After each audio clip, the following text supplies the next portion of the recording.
Hello everyone. आज हम लोग शुरू करने वाले हैं valid contracts and contract documents. तो अपने प्रीवियस लेक्चर्स के वीडियो में हमने देखा होगा valid what is contracts.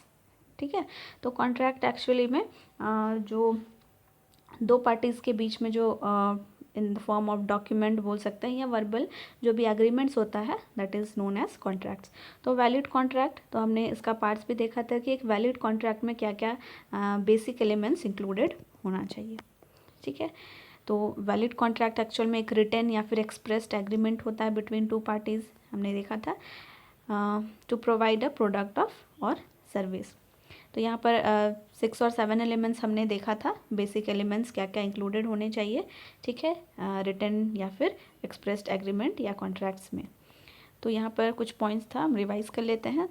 Like offer, जो फर्स्ट पार्टी दूसरे पार्टी को जो ऑफ़र दे रही है, ठीक है, वो किस तरीके का ऑफ़र है, क्या क्या कंडीशंस है, वो सारा वहाँ पर रिटन होना चाहिए। सेकंड एलिमेंट क्या था, एक्सेप्टेंस, दूसरी पार्टी फर्स्ट पार्टी की ऑफ़र को एक्सेप्ट कर रही है, उसके भी गाइडलाइंस, ठीक है, एंड उससे रिलेटेड सारे एग्रीमेंट्स वहाँ पर होने चाहिए।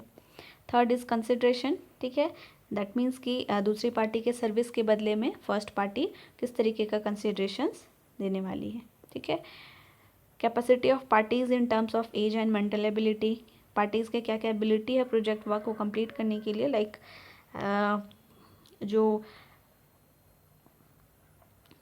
कॉन्ट्रैक्ट में अगर लैंग्वेज किसी लैंग्वेज में लिखा जा रहा है तो दूसरी पार्टी उसे समझने के लिए एबल हो। ठीक है, तो इस तरीके के दोनों पार्टीज़ के बीच में एक दूसरे को समझने के और कंपैटिबिलिटी दोनों के बीच में क्या क्या है कैपेसिटीज़ के बेसिस पे, ये सारा वहाँ पे इंक्लूडेड होना चाहिए। Intent of both parties to carry out their promises. ठीक है, एग्रीमेंट्स होने चाहिए कि दोनों पार्टीज़ जो है वो अपने अपने जो भी एग्रीमेंट्स है अपने अपने स्टेटमेंट्स पे बनी रहेगी। Object of contract is legal and not against public policy और in violation of law. Obviously legal rules को फॉलो करते हुए कॉन्ट्रैक्ट्स बनना चाहिए। ठीक है, एंड ये पब्लिक पॉलिसी के अगेंस्ट में या वायलेशन ऑफ लॉ में ना हो। ठीक है, तो ये सारे कुछ एलिमेंट्स थे, पॉइंट्स थे जो एक वैलिड कॉन्ट्रैक्ट में होने चाहिए। Next, what is contract documents. ठीक है, तो जिस तरीके से हमने कॉन्ट्रैक्ट्स देखा कि ये इधर रिटन फॉर्म में हो सकता है, ठीक है, डॉक्यूमेंट के फॉर्म में। तो जब हम किसी कॉन्ट्रैक्ट को सबसे पहले हम वर्बली एक्सप्रेस करते हैं एक पार्टी को या दूसरे पार्टी को, ठीक है, एंड वर्बली दूसरी पार्टी एक्सेप्ट करती है, एंड फाइनली जब हम एग्रीमेंट में आते हैं एक दूसरे के रूल्स को, गाइडलाइंस को, ठीक है, सब फॉलो करना शुरू करते हैं, एक्सेप्ट करते हैं, तो हम फाइनली पेपर वर्क में आते हैं एंड उसको ठीक है डॉक्यूमेंट्स में हम उसको रिटन फॉर्म में कंप्लीट करते हैं। So that type of contract is known as contract documents. ठीक है, तो contract document obviously written document है that define the basic of contract. ठीक है, क्या क्या बेसिक्स है कॉन्ट्रैक्ट बनने के। लाइक उसमें क्या होगा, पार्टीज़ का रोल होगा, ठीक है, रिस्पॉन्सिबिलिटीज़ क्या क्या होंगे, and detail description of work. यानी कि जो यहाँ पर एग्रीमेंट हुआ है, जो कॉन्ट्रैक्ट बना है दो पार्टीज़ के बीच में, तो दो पार्टीज़ किस तरीके का यहाँ पर एग्रीमेंट कर रही है, किस वर्क के बेसिस पे या किस तरह के सर्विस को सर्व करना चाहती है दूसरे पार्टी को। ठीक है, तो ये सारा कुछ इसमें होता है, उनका डिस्क्रिप्शन होता है एज वेल एज ड्राइंग के टर्म्स में। ठीक है, अगर ड्राइंग के हेल्प से प्रोजेक्ट वर्क को या फिर जो भी सर्विस देने वाली है उसको वो समझा पाए, स्पेसिफिकेशंस के हेल्प से, ठीक है, प्रोसीजर्स होने चाहिए, या फिर और कोई जनरल या फिर स्पेशल कंडीशंस एक पार्टी का दूसरे पार्टी की तरफ हो। तो ये सारा कुछ हर एक बेसिक एलिमेंट्स कॉन्ट्रैक्ट डॉक्यूमेंट में रिटन फॉर्म में होता है। ठीक है, and it should include sufficient information to be able to complete work और सर्विस। ऑब्वियसली जितना जो यहाँ पर डॉक्यूमेंट में बनाया जाएगा, कॉन्ट्रैक्ट में जो भी रिटन फॉर्म में डाला जाएगा, तो ये सफिशेंट इन्फॉर्मेशन प्रोवाइड करना चाहिए जिसके हेल्प से जो भी प्रोजेक्ट वर्क है या भी जो सर्विस दिया जाने वाला है वो कम्प्लीटली, ठीक है, कम्प्लीटली एक्सेसिबल हो। तो बेसिक कॉन्ट्रैक्ट डॉक्यूमेंट्स की अगर बात करें तो इसमें बहुत सारे पॉइंट्स होते हैं, इनको इंक्लूड करना नेसेसरी होता है। ठीक है, तो क्या क्या पॉइंट्स हो सकते हैं, जनरल कंडीशंस, ठीक है,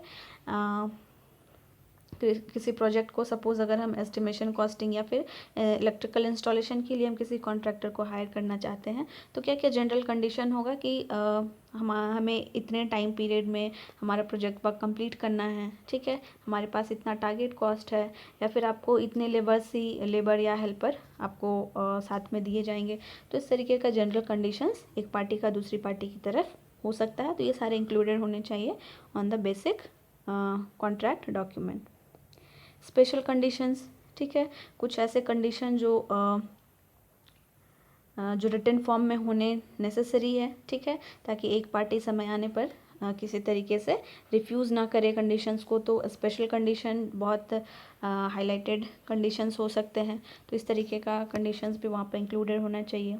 बिल ऑफ क्वांटिटीज़, ठीक है, जो कॉस्ट जो बिल पास करना है हर एक प्रोजेक्ट वर्क के लिए, हर एक स्टेज के लिए, ठीक है, तो वो सारा उससे रिलेटेड सारा डिटेल्स होना चाहिए।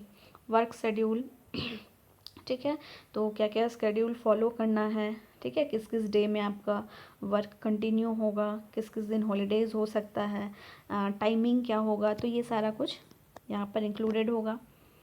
ड्राइंग्स, ठीक है, जो कंप्लीट जो हमने देखा कि जो कॉन्ट्रैक्ट डॉक्यूमेंट्स है ये कंप्लीट डिस्क्रिप्शन देता है जो भी वर्क या सर्विस प्रोवाइड करने वाला है कॉन्ट्रैक्टर। तो वो ड्राइंग्स के हेल्प से भी जो ओनर होगा यानी कि फर्स्ट पार्टी उसको वो कॉन्ट्रैक्ट में डॉक्यूमेंट कॉन्ट्रैक्ट में ड्राइंग के हेल्प से भी कुछ जस्टिफिकेशन दे सकता है, ठीक है, कुछ डिटेल्स वहाँ पे इंक्लूड करा सकता है।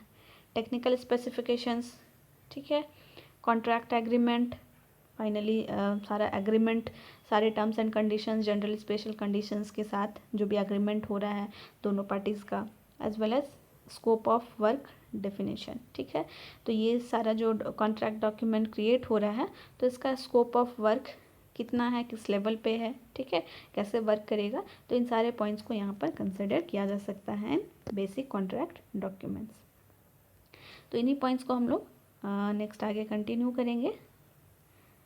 So this was a brief for basic contract document, ठीक है, एंड बेसिक कॉन्ट्रैक्ट डॉक्यूमेंट के अंदर क्या क्या पॉइंट्स होगा, तो ये सारा जो हमने पॉइंट्स देखा, agreement, scope of work definition, तो इसके अंदर क्या क्या पॉइंट्स इंक्लूडेड हो सकता है, ठीक है, क्या जनरल मीनिंग है, तो हम इनको समझेंगे,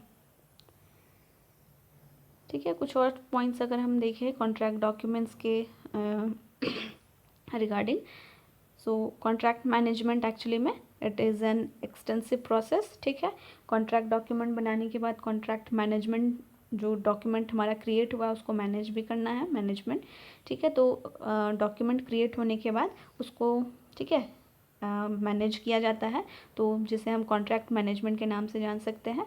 सो कॉन्ट्रैक्ट बनने के बाद, ठीक है, कॉन्ट्रैक्ट मैनेजमेंट किया जाता है जो कि एक एक्सटेंसिव प्रोसेस है, ठीक है, from the initiation of the project के इनिशिएट होने से के बाद जो एक्सटेंसिव प्रोसेस है दैट इज़ कॉन्ट्रैक्ट मैनेजमेंट, ठीक है। तो जैसे प्रोजेक्ट आपका शुरू हो रहा है, शुरू होने से लेकर कंप्लीट होने तक, एंड कंप्लीट होने के बाद प्रोजेक्ट वर्क को क्लाइंट को या ओनर को हैंडओवर करने तक का जो मैनेजमेंट है, ठीक है, जो प्रोसेस है that is known as contract management.